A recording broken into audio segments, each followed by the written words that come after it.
Hello, fellow paranormal enthusiasts. Welcome to the most haunted places in the Buckeye State of Ohio. Ohio is the 17th state admitted to the Union, and it was admitted on March 1st, 1803. And now on to the haunted places. At number 10 is the Lafayette Hotel in Marietta. It's built on the grounds of the old Bellevue Hotel and opened in 1918. The third floor is named after a former manager by the name of S.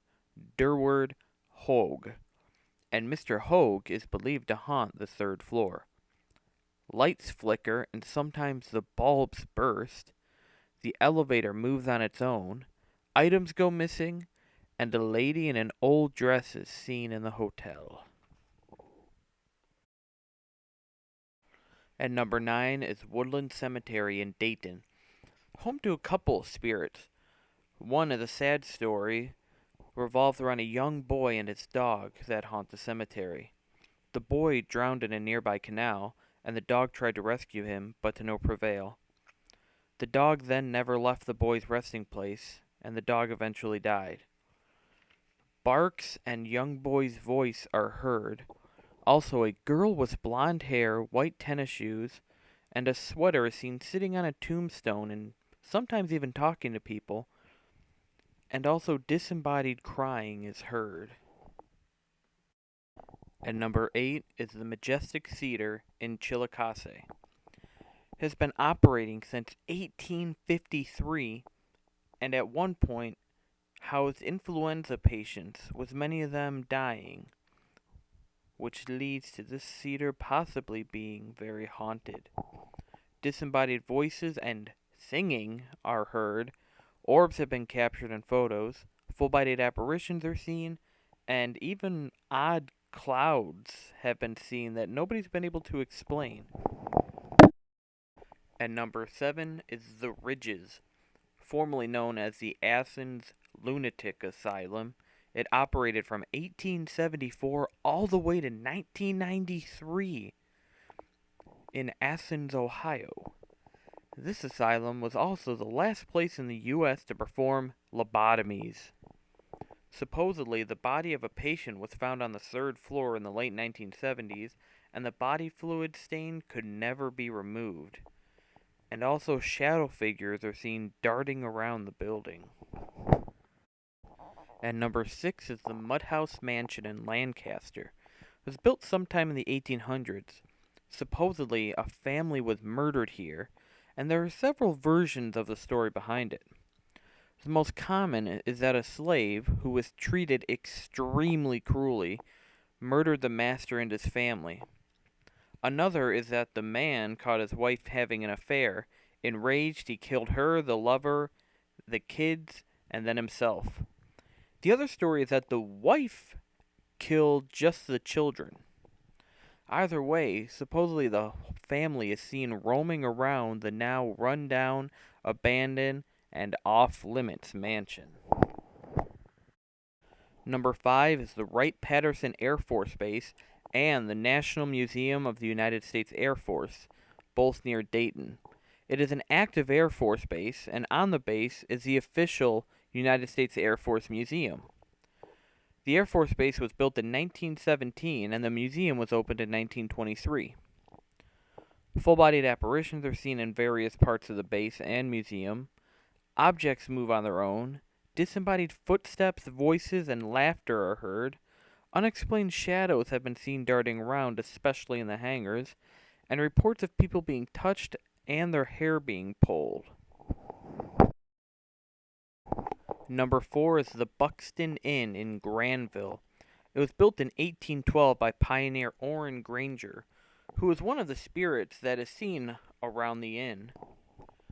The inn's namesake, Major Horton Buxton, is also seen around the inn.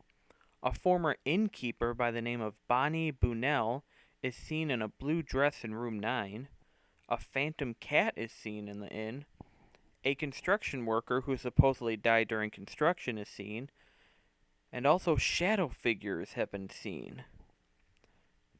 Also, disembodied footsteps are heard.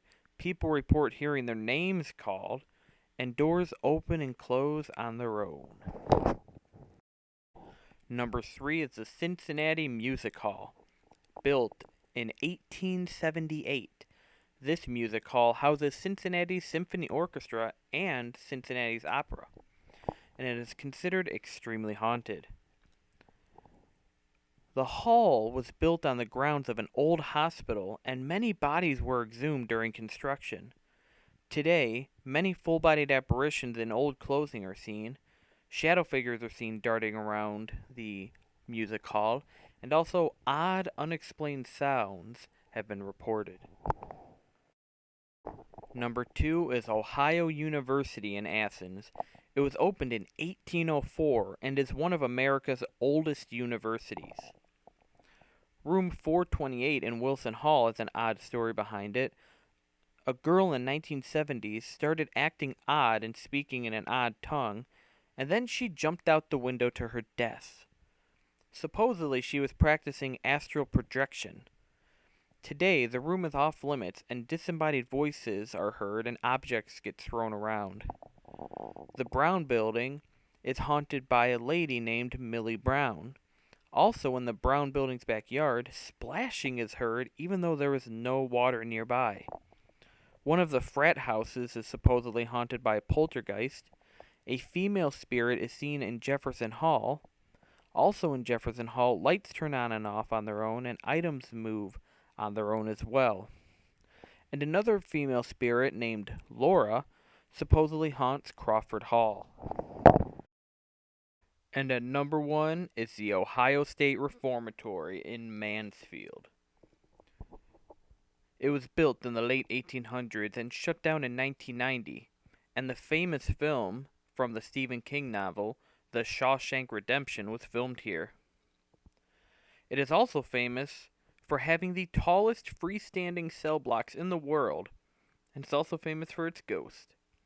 In the warden's quarters, voices and footsteps are heard, cold spots are felt, and a former warden's wife, Helen, is said to haunt her old room. The chapel is said to have many full-bodied apparitions wandering around. In one of the shower rooms, full-bodied apparitions and mist are seen, and there are reports of people being choked by unseen hands. Full-bodied apparitions are seen in the basement and in the cell blocks, and there are reports of people being touched or breathed on, and also the final reports are intense feelings of hatred and despair. Well, thank you guys so much for watching. Hope you enjoyed it. If you did, why not like and share the video? It'd be much appreciated. If there were some haunted places in Ohio that you think should have been on this list but weren't, please leave in the comments below. I know of a few that I really wanted to add, but I just couldn't. Also, I want to mention that I do have a lot of people that recommend different places for me to do videos on, and I'm gonna try my best to make videos on all those. I haven't really done too many, but I'm gonna try to keep doing that more and more. So thank you so much for your recommendations. I really appreciate it, and I'm gonna try my hardest to get videos out on those because this kind of stuff really interests me and I like it. So thank you. Also, if you are on Twitter, why not follow me on Twitter at The Ghost Watch?